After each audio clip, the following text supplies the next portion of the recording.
The subject of this section will be ethos and interpretive justice. Principle 11 is that charity is rational, not sentimental. If authority binds and responsibility requires intelligibility, then interpretation must be governed by justice towards the speaker.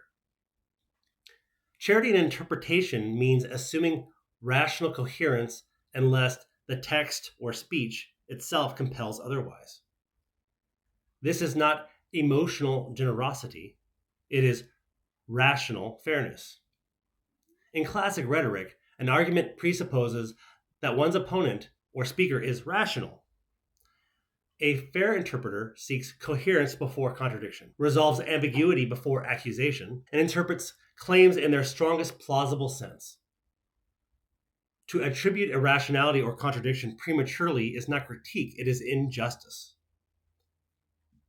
Rhetoric collapses if speakers are assumed to be incoherent by default. Under natural law, justice requires a fair hearing, accurate representation, and proportionate judgment. Charity is therefore a moral obligation, not a courtesy. To misinterpret a speaker when a coherent reading is available is a violation of truth, an act of false witness, and an ethical failure of reason. Natural law demands that interpretation aim first at understanding, not suspicion. Scripture explicitly commands this posture. In 1 Corinthians 13:5, when it's speaking of love, it says it thinks no evil. Love refuses to assume irrationality or malice without necessity. In Proverbs chapter 18, verse 13, it is written that he who answers a matter before he hears it, it is a folly and a shame to him. Premature judgment violates justice. In James chapter 3, verse 17, it says, the wisdom that is from above is gentle, willing to yield. True wisdom seeks understanding before condemnation. Scripture treats uncharitable interpretation as sin, not mere sharpness. When charity is abandoned, straw men replace arguments, accusations replace understanding, and authority is abused. Jesus exposed distorted readings before he corrected them.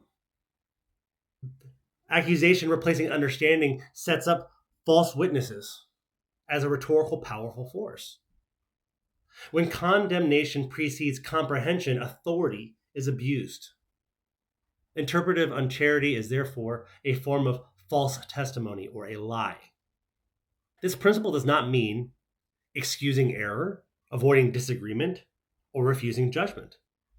Charity means interpret in the most coherent sense first, then critique accurately and proportionately.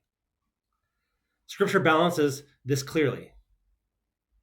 Again, in 1 Thessalonians chapter 5, verse 21, it says, test all things, hold fast to what is good. In Isaiah 1:18, the cry to let us reason together assumes a charitable discourse.